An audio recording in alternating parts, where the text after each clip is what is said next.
চাঁপাইনবাবগঞ্জে প্রথমবারের মতো বিদেশি লাল আঙ্গুর চাষে সফলতা পেয়েছেন কৃষি উদ্যোক্তা বুলবুল আলম।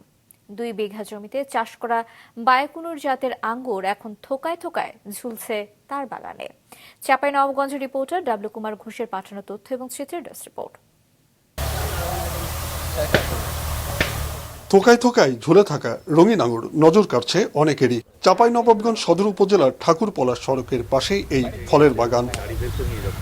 স্থানীয় উদ্যোক্তা বুলবুল আলম প্রথমবারের মতো 2 বিঘা জমিতে চাষ করেছেন বিদেশি বাইকুনুর জাতের লাল আঙুর। ফলে আমের রাজধানীতে যুক্ত হলো নতুন সম্ভাবনা। বুলবুল আলম জানান, শুরুতেই কিছু চ্যালেঞ্জ থাকলেও কৃষি বিভাগের সহায়তায় প্রথম বছরেই পেয়েছেন সফলতা। প্রাথমিকভাবে আমি 2 বিঘা জমিতে করেছি। পরবর্তীতে আল্লাহ যদি আমাকে সহায় দেয়, আমি আরো বাড়িয়ে বড় করে করব। আমি মনে করছি যে এটা বাণিজ্যিকভাবে আঙ্গুর বাগান করতে আমি সফলতা ইনশাল্লাহ পেয়েছি, না সফলতা পাবো আরো। কৃষি কর্মকর্তাদের মতে এই অঞ্চলের শুষ্ক মাটিতে উৎপাদিত আঙুরের স্বাদ আমদানিকৃত আঙুরের সমতুল্য হওয়ায় বাজারজাতেও সুবিধা। তাদের মতে সঠিক পরিচর্যা, ভালো জাত বাছাই ও মানসম্মত চারা সংগ্রহ করতে পারলে ফলটির বাণিজ্যিক আবাদ লাভজনক হবে। আঙ্গুর চাষের জন্য শুষ্ক মাটিটা খুব জরুরি।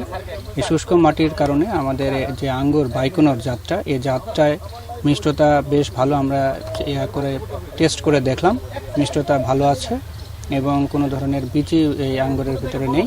তো আমরা আশা করছি যে এই জাতটি বাংলাদেশে ভালো করবে। কৃষক নেতাদের মতে বুলবুলের এই সফলতা আরো অনেক উদ্যোক্তাকে উৎসাহিত করবে।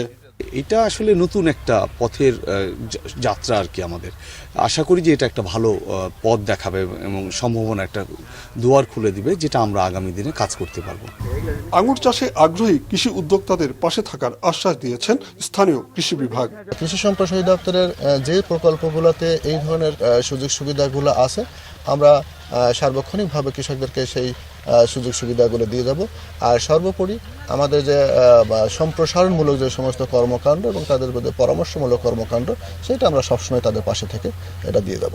সঠিক প্রযুক্তি ও সরকারি সহযোগিতা পেলে আঙুর চাষে বদলে যেতে পারে এ অঞ্চলের কৃষি অর্থনীতির চিত্র। মাছরাঙা নিউজ ডেস্ক।